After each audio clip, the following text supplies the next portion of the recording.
A Hug for Humphrey, written by Steve Smallman, illustrated by Tim Warnes.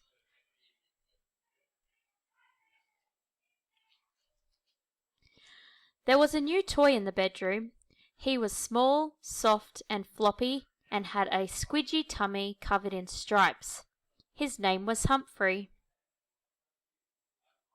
"Hello," said Millie Mouse. "What sort of toy are you?" Humphrey thought very hard, then said, "This sort." "And what can you do?" asked Edgar the teddy bear.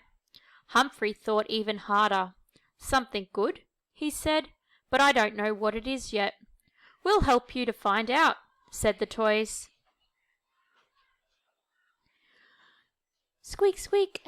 You look a bit like a mouse," said Millie. "Can you squeak like this?" Humphrey tried, and Millie helped, but nothing happened. "You look a bit like a teddy bear," said Edgar. "Can you make a growly noise when you bend over like this? Growl, growl." Humphrey tried, and Edgar helped, but nothing happened. "Your tail is a bit like mine," said Pip the puppy. "Can you wag it like this? Wiggle waggle, wiggle waggle." Humphrey tried, but instead of wiggling and waggling, he just wibbled and wobbled, and fell over. Then another toy came over. It was Tilly Tinkler, the baby doll. "Can you wet yourself like this?" she asked, and tinkle tinkle, she made a little puddle. Humphrey was very impressed. He tried and tried and tried, but nothing happened.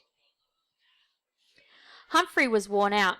He flopped down on the floor and had a little think. "It must be a doesn't really do anything sort of toy," he said sadly. But the other toys were sure there was something Humphrey could do. "I know!" cried Boomer the kangaroo, bouncing over. "It's your tummy," he said excitedly. "My tummy?" said Humphrey. "It's stripy like a bumblebee, and what can bumblebees do?" "Buzz?" asked Humphrey. "Fly!" said Boomer, and all the others agreed.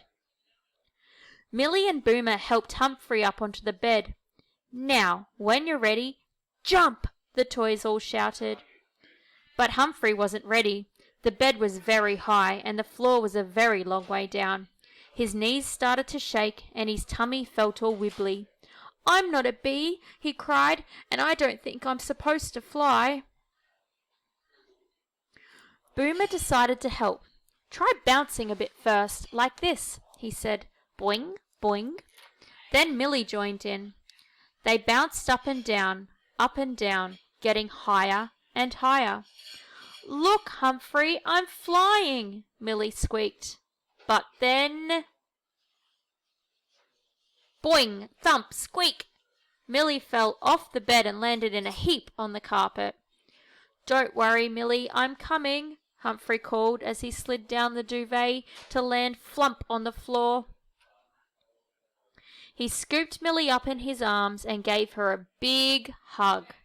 Humphrey's tummy was so soft and snuggly that Millie felt better almost at once, but she stayed a bit longer just to be sure.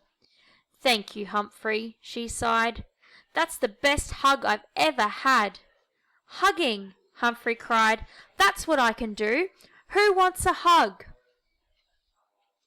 The toys all hurried over and settled down in a cosy heap with Humphrey right in the middle. And although Humphrey still didn't know what sort of toy he was, he knew it must be something very special indeed.